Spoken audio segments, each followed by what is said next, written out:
the circuit breaker, but if you're running a max risk for the session, then really it doesn't. If you stick with that max risk, then you've got your circuit breaker inbuilt anyway. But that is a super trade. So guys, let's have a look at the DAX today, and we'll have a look here. So you can see that we're still short on the DAX here on the 610. The cycle trader is pretty much just chugging along. There's the support resistances up there, and you can see that that's still short. So it got short up here. The trade entry is just above resistance, and so that was at 84, and currently price around the 55 level. So hopefully we see that sell off a little bit more. The 987 didn't get a trade today, so there's no trade on that market. So that was it for today. Now, just to confirm, yesterday's net result was about €2,000 on all four strategies, or on the 5 strategies. So it did do really well yesterday. So we had a look at it in our session, and it was around about, I think it was up about 1,200, and then it ended up getting up about 2,000. So the 202 today was a little bit choppy. It had one trade. Well, the price was actually a little bit choppy. Like it did get it's had a bit of a sell-off, but it's chopped its way down. See the one trade there for negative 220. So you can see it has just kind of chopped its way down a little bit. So that the retracements have been enough to, particularly on a smaller tick chart, the retracements have probably been enough to get you out. So we'll have a look at the 55 tick and see how that. So that there is the breakout strategy. The trend trader. So you can see it broke there. It's breaking up here, but that short didn't go anywhere. It just popped into the short-term trend, didn't do anything at all. And then now we've got the rally just there, but that's outside of our hours, because on the trend trader for the DAX we're only trading from 9 till 12:30, so there's no trade there. Now the 55 tick, you'll see that this has a few trades. It set up 3 today, and it ended up. So that was the net result for the 55 tick was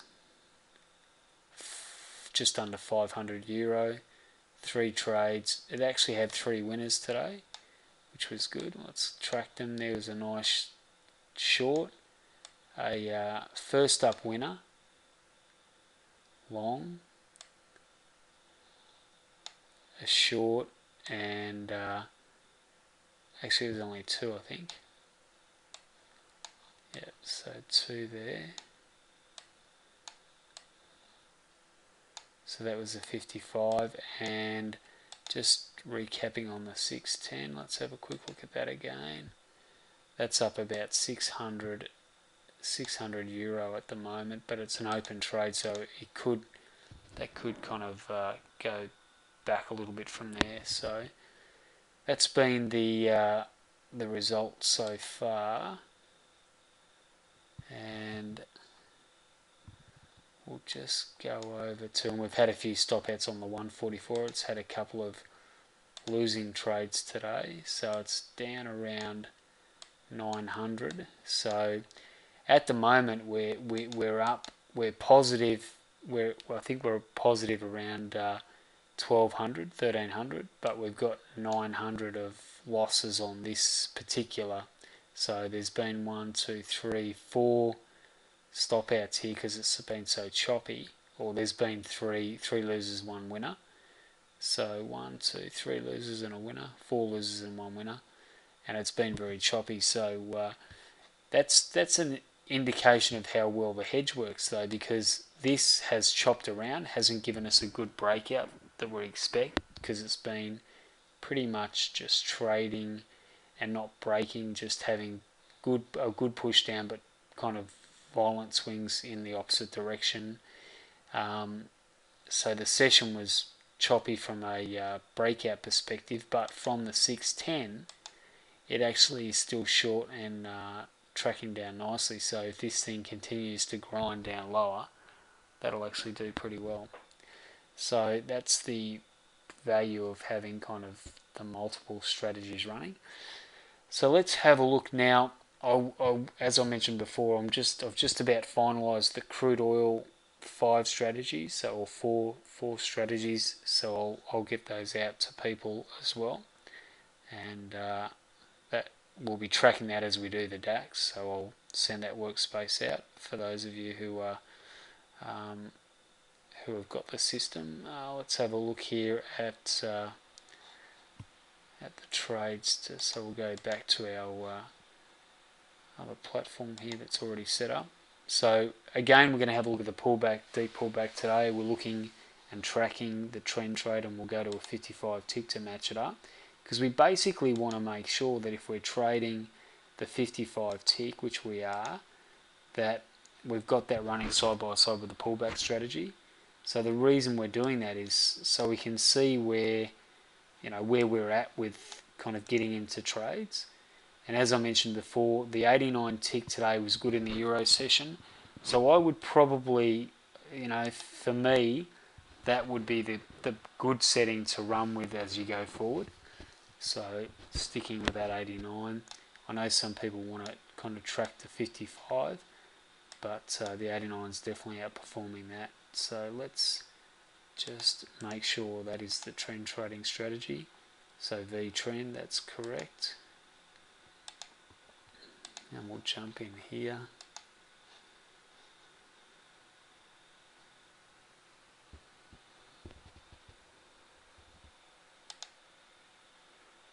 We'll just drop that in.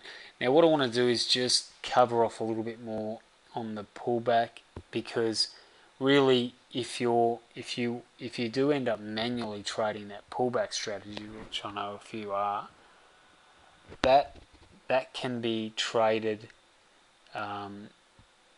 really just using also that filter, that divergence filter.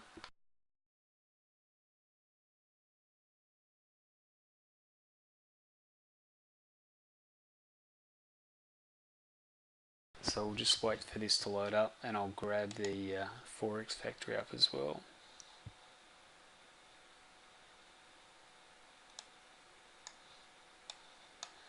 So we've seen a pretty good sell-off today on crude. We're expecting that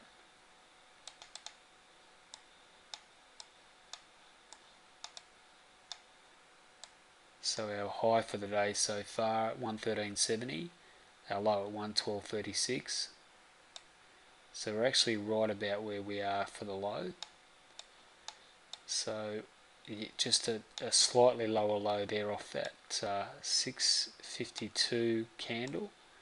So this will be a testing point, and we're just got to track this on the 55 pullback to see, because at the moment we're just consolidating. We're pushed up, broken above that, back above that support line, and you can see that there was a nice little, so we'll go through this pullback here. You can see on the pullback that's set up today, this was the trend trade.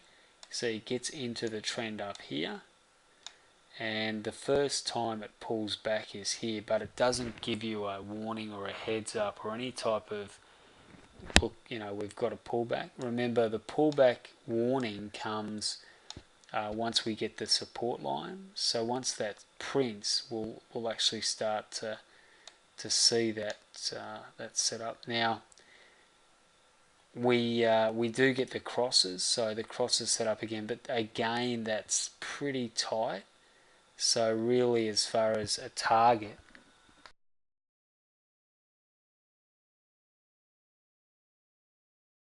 that's a really tight target there,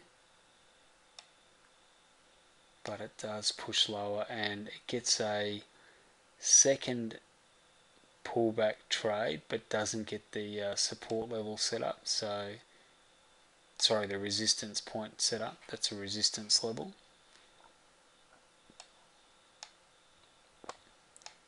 So let's have a look here now, getting choppy. So we're at, as I mentioned before, that's about the low of the day. So, well, that is the low of the day. So we're looking for a possible buy setup here coming into the 8:35 time slot, and you can see that we've already got resistance setting up. So 112.73 is our resistance level. So a close above that would give us a little bit of confidence, because we've got not quite a double bottom, but it's definitely showing some support there. So now we want to see this thing move and push through this area. That's our goal, to get, if we can get, well, that's our kind of best opportunity for a trade, because we're moving away from the low and starting to pick up a little bit of buying momentum there. You can see on the pullback strategy, the trend is that we've closed above that trend line, so it's starting to run up, which is good. So all we need to do now is see it just break above this area and get us into a long. Now we're a little bit early as far as time, because this is way too early for us to take a trade. So let's have a quick look at Forex Factory and see what's ahead of us today for the session. So we can imagine that there's going to be some fairly good movement around that 8:30. So the reason why we would wait till after that mark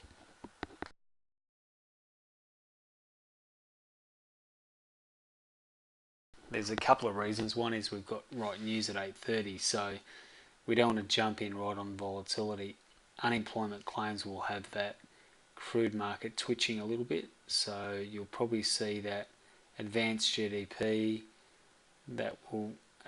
So it's hard to really know with any real conviction as to how much movement these reports will impact on crude. We know that the crude report definitely does move it around, but sometimes the reports can be a little bit benign and really not do too much. Other times they'll spark the market up, and you'll get an increase in volatility. It gets a bit jumpy. So one thing we need to do when we're tracking these news trades is make sure that we don't commit to a trade around the news time, because that can definitely be detrimental. We want to avoid that, and just don't want to be in a news trade either, because they just move very quickly, and that's where you get exposed or potentially exposed to slippage.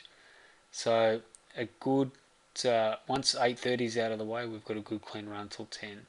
So pending home sales, that should be a good time to potentially run your trades. So 10, 10:30. As I said before, definitely worth doing some analysis on the 10:30 to 11:30 Wednesday session. Breaking that down on its own would be a worthwhile exercise, particularly on the trend trader.